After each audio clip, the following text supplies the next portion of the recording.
And I assure, as a Chief PNP, that we will assure you na isurrender nyo lang po si Apollo Kibuloy, 100%, and the 4 others, nandito po kami. And you will see na we follow the rules, human rights. Dito lang po kayo makita na we follow po ang human rights. Sorry to say, Mr. Marbel, true ba to?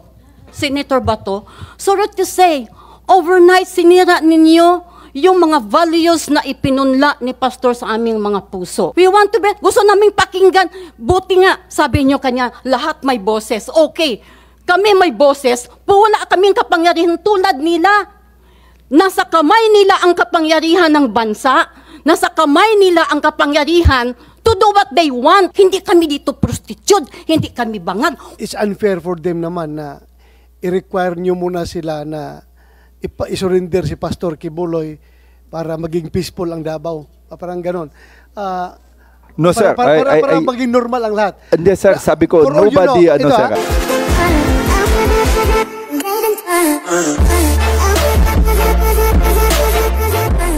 In fact, it was former Rodrigo Duterte. I will cut you short. Yes.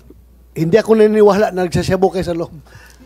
Laruhin pero ko. Yun ang haka-haka. Yes, sir. Hindi mangyayari yan. Yes, kahit ipa-hair. From my wildest imagination, hindi ko maisip na kayo gumagamit ng sabo. Yes, sir. So doon tayo, sir, ha? Oo. But, yan ang naririnig namin noon pa. In fact, it was President Rodrigo Duterte, the former president, to advise us, Pastor, please open your gates to others para makita naman nila kung ano kayo nasa loob. So it was Pastor also who oriented us. Parang i-orient na kami na we cannot detach ourselves to others. We might be there, pero kailangan nating ipakita. Kasi sabi niya, let your light shine upon men that they may see your good works. But they cannot see the good works that the kingdom is doing. So, balik tayo doon sa mga men in uniform. It was this group that Pastor embedded into our hearts that we should love.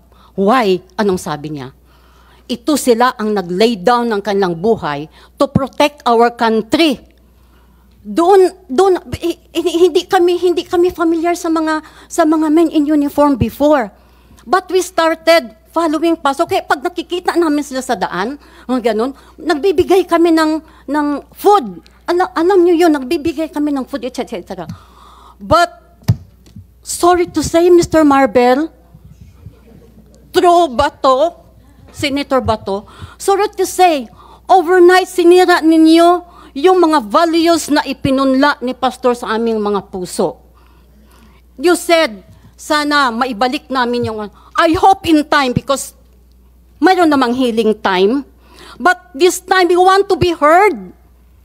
We want to be, gusto naming pakinggan. Buti nga, sabi nyo kanya, lahat may boses. Okay, kami may boses, wala kaming kapangyarihan tulad nila.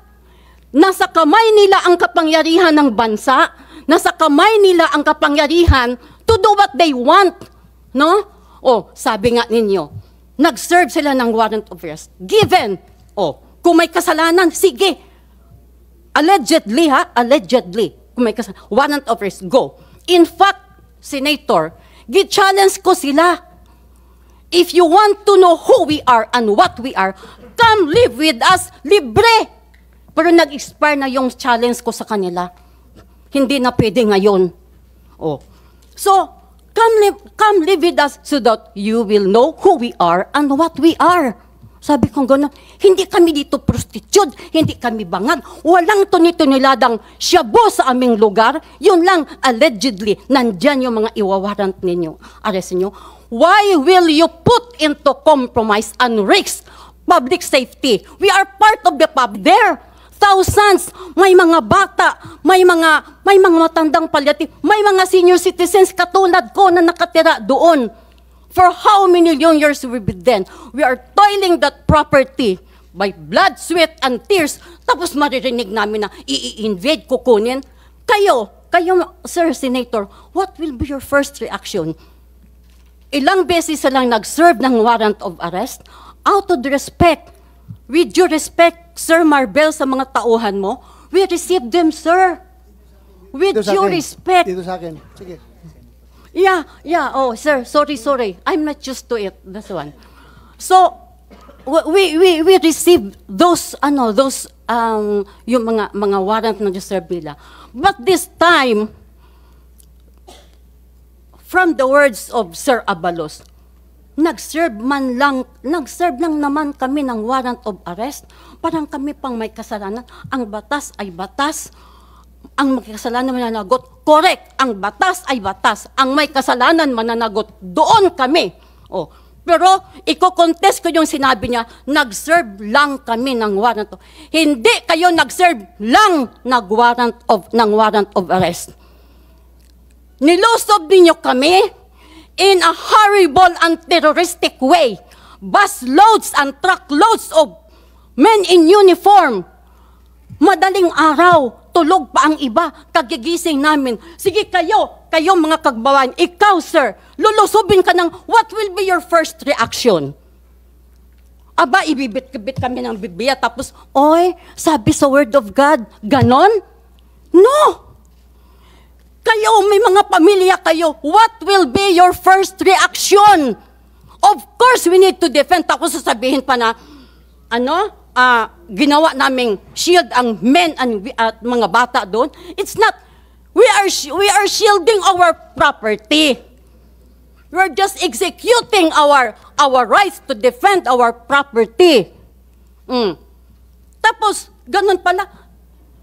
In fact, sabi ko sana, mayroon kayong proper na document. O sige, may search warrant kayo. Sige, pati septic tank namin, i-open namin sa inyo. Silipin ninyo lahat, i-guide namin kayo. Saan niyo gustong pumunta? Sir, sabi mo na, time will, ibalik ang respeto sa kanila. Nandun pa rin sa kaibuturan ng puso namin, nandun pa rin ang respeto. But, ang hurt at ang hurt na inflict ninyo, tuwing nakikita namin ang mga bata namin, in fact, ngayon, Senator, nag-organize kami ng psychometrician. Kasi yung mga bata, makarinig lang ng mga wangwang ng mga pulis, manginginig. Even I, sa katandaan ko ito, pag marinig ko ang kanilang wangwang, I cannot explain my feeling. I want to hate, pero hindi pwedeng i-hate.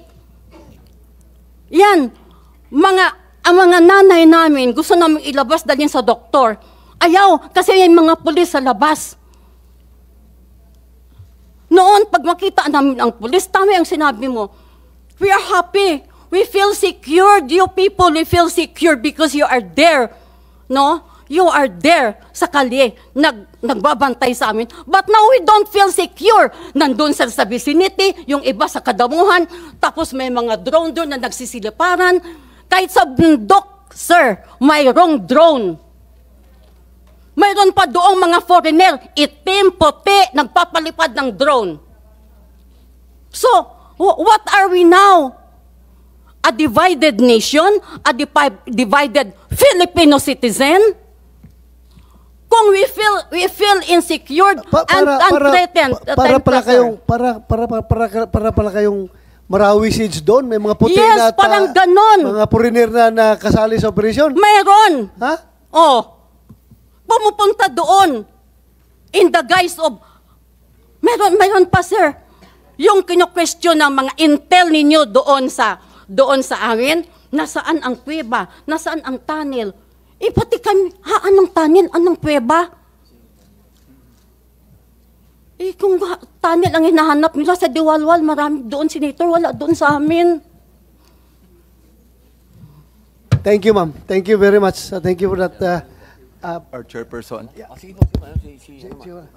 You may respond. Can I be allowed Chairman to for a police? I have something, but I can may be allowed that I should leave the. But can I read a simple message? Go ahead. Continue. Una sir, nagpapasalamat po ako dun sa inyo at dito sa ating committee, and of course dun sa tao natin nagpakita po ng video. It only showed that we not more than maximum tolerance ang pinakita nyo pong pulis, kahit nabasahin na masaktan.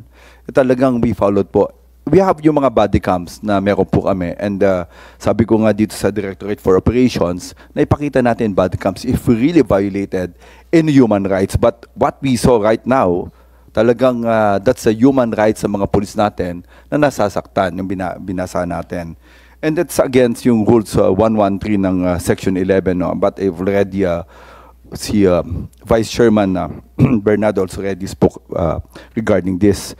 With regard po dun sa valid warrant of arrest, so make sure na valid po yung warrant of arrest na to up to now. No? You have 3 months na dapat na motion to quash, not against us, but dun sa RTC branch 159 ng Pasig City, no? And it was filed not other people but your own people from KOJC who filed a case against fugitive Kibuloy. Second, sir, yung second, we have already a case against the ombudsman, and we will be answering that in the proper forum po. All the violations na sinabi po nito, it's already filed in the ombudsman, and sabi ko nga, we will make a the proper forum po, but we will answer it. And second, sir, and this is the last, and I assure, as a Chief PNP, that we will assure you na isurrender nyo lang po si Apollo Kibuloy, 100%, and 4 others. Nandito po kami, and you will see na we follow the rules, human rights. Dito lang po kayo makita na we follow po ang human rights. We assure you po. Maraming salamat po. Thank you, General Marbel. I just would like to react that it's unfair for them naman na i-require nyo muna sila na isurrender si Pastor Kibuloy para maging peaceful ang Davao. Parang ganon. No, sir. Para maging normal ang lahat. Hindi, sir. Sabi ko, nobody, for all you know, even President Duterte, walang kontak kay Pastor Kibuloy. Hindi alam kung nasaan na ngayon. Lahat. Ako mismo, I was trying to keep in touch with Pastor Kibuloy nung lumabas yung kanyang warrant. I was trying to contact him, pero wala. To no avail. Hindi na talaga makontak. So, unfair din na gawin natin requirements sa kanila dahil they are only ordinary members of the church. So, I think it's high time. It's high time, no? Before you leave. It's high time na you also exert effort na sana gumanda, bumalik yung pagtitiwala ng komunidad at ng pulis doon sa Davao City. Tutulungan tayo. Ako mismo. Tutulong ako. Ay, dati akong Chief PNP. Dati ko kayong mga tao. I care about you. And I also care about the people of Davao City. Lalong-lalo na itong mga membro ng KOJC. I really care for them. Mga kababayan ko ito eh. I also care for you. Mga tauhan ko kayo dati. So sana mabalik natin yung trust, samahan ng pulis. For all we know, isa, di ba? Accounted na yung isa. 5 na lang yung hinahanap nyo. And yung 5 na hinahanap ninyo, because you cannot do otherwise dahil trabaho ninyo yan. Hanapin talaga nyo yan. Dahil because order dyan ng korte, kahit na masakit sa kalooban ko bilang kaibigan ko si Pastor Kibuloy, na hinahanap ninyo yung kaibigan ko, wala akong magawa because may warrant of arrest siya. Trabaho ninyo yan. So ang akin na lang is, you concentrate doon sa hinahanap ninyo without unduly antagonizing the people of Davao City. Yun lang, pag-iusap ko sa inyo. Gawin ninyong trabaho ninyo na baka overall yun, maging more effective kayo sa paghanap kung kaibiganin ninyo. Yung mga bata na na-traumatize ninyo, yung mga tao na nasaktan ninyo, magaling naman sa PCR itong RD mo doon. Huwag kayong magdumistansya sa tao. You assimilate with the people. Yun lang pakiusap ko sa inyo. Okay? Your Honor, excuse me. yes, Before po alis si okay. sir. Kasi Pakinggan mo aalis muna. siya eh. Pakinggan mo muna. Before siya nga. Yeah, go ahead. Oo, Go ahead, yes, ma'am. sir. Go ahead. Sorry, sir. Starting to nagsusuri ka na kay ma'am. Sige, makikinig siya, ma'am. Sige, go ahead. Oo, salamat Please. at nakinig ka through Senator Bato. Yes, go ahead. Sinabi mo na may mga body cam, binasa yung mga pulis. Buti kayo. Hindi lang kayo ang nabasa, pati yung mga tao namin na sulaban, nabasa. Kasama ng mga pulis. Basa lang ang inyo. Pero yung mga na-inflict ninyo, mga emotional at mental setup ng mga tao sa loob, hindi yun mababayaran. Kahit ilang beses ka pang maligo at matulog, pagising mo, yun ang naiiwan sa puso mo. Trauma will not appear in only after 2 days, 3 days. 1 month after yung June 10, sir, doon na nagsilabasan. Yes, hindi exaggeration. Ako, kung hindi lang ako lumuhod sa Panginoon na tulungan ako, sir, sabihin ko sa iyo, lalabas ako ng kingdom, itsa ako magiging sakit ng ulo ninyo. Huwag naman. Ako rin makiusap sa iyo. No. Yes, pero sa iyo ako unang susurrender pag ginawa ko yun. Pero may dadalhin akong 10 officer mo. Thank you, ma'am. Thank you. Oh. Ito halantaran ito. Ito ang laman ng aking puso.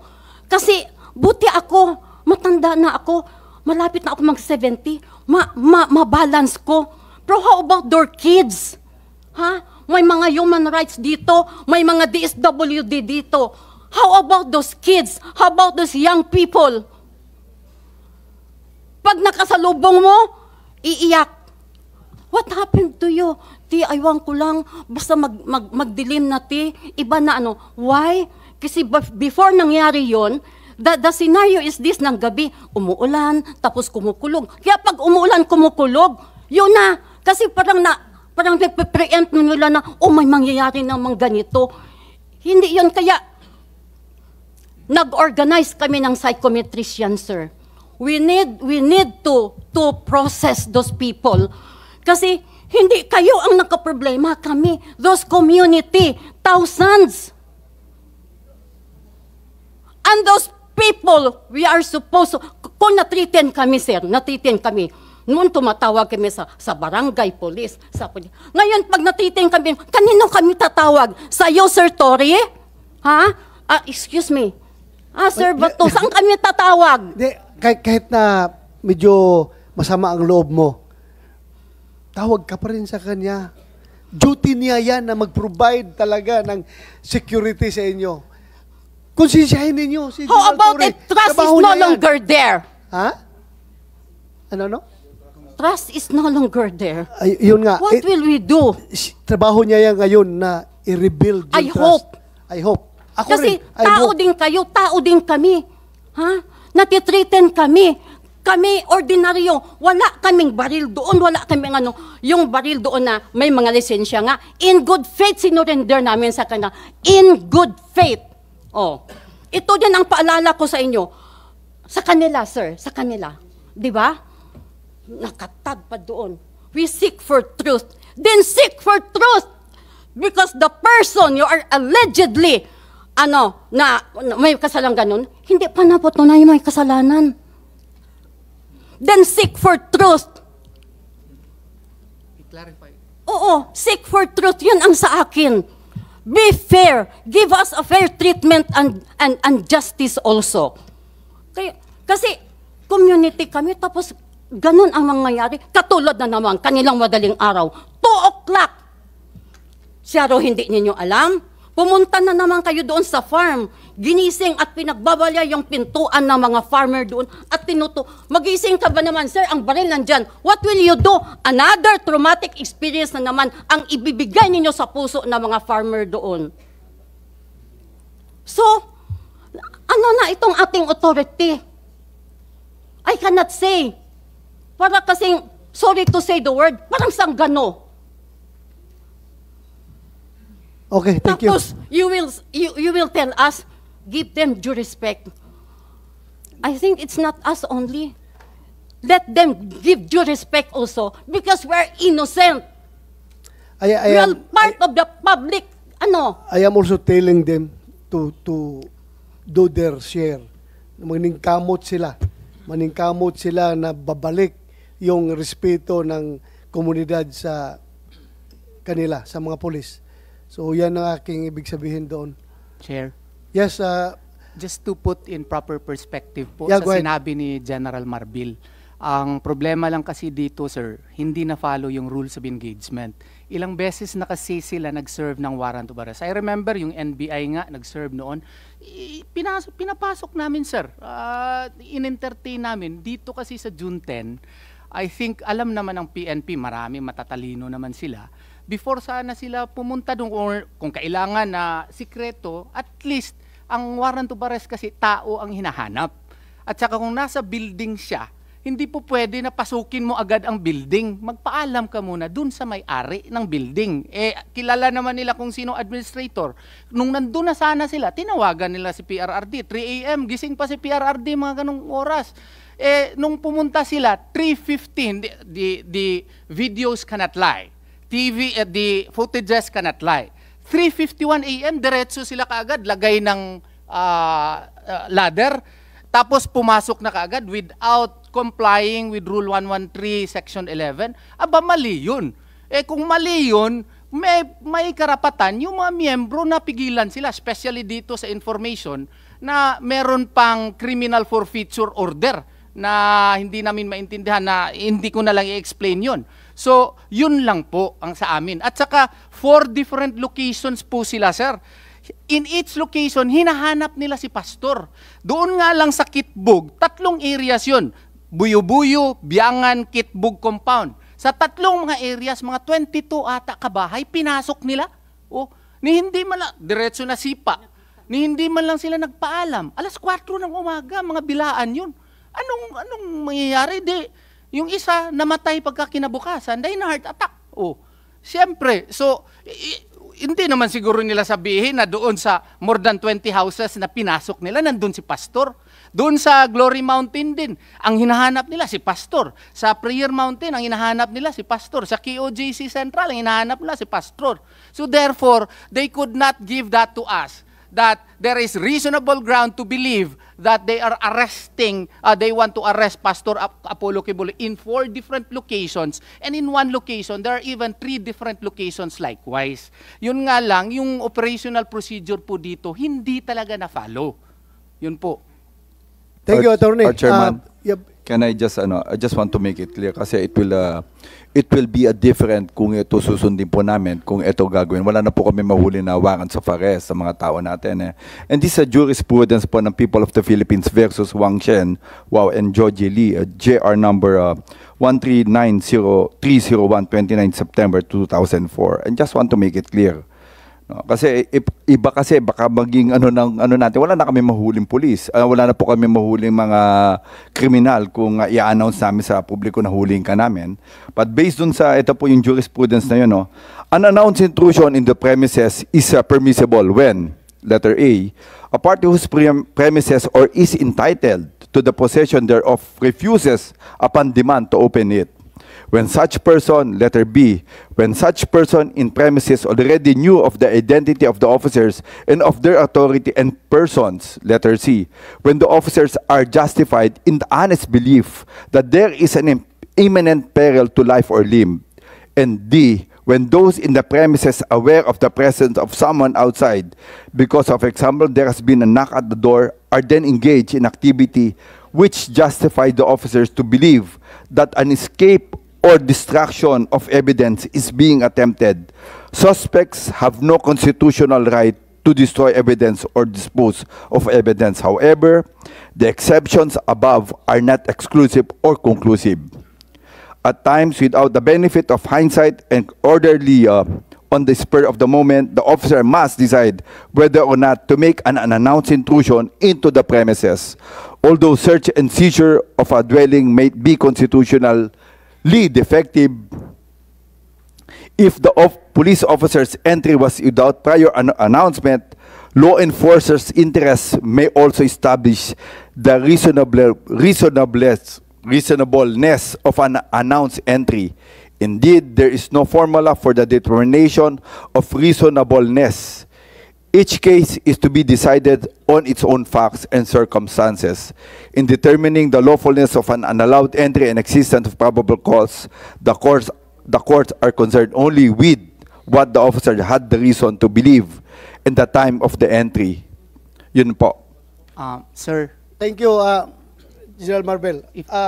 Before you leave, I would like to remind you, next hearing, please pakidala yung mga officers na minimension natin, yung ground commander in every place that you raided for to execute the warrant of arrest of Pastor Kibuloy and 5 others. Ilang kwan yun? 6? 6 valid warrants of arrest po. Yung area, 5 po. 3 sa Davao City, isa sa 3 sa Davao City, isa sa Samal Island, yung Sarangani province. Sarangani, tapos saan pa? 3 sa Davao City. So 4 lahat. Apat po. So yung 4 na ground commander doon na nag-serve ng warrant. Papakidala yun at saka yung mga officers na binanggit ko kanina para sa next hearing. Yes, Your Honor. Thank you.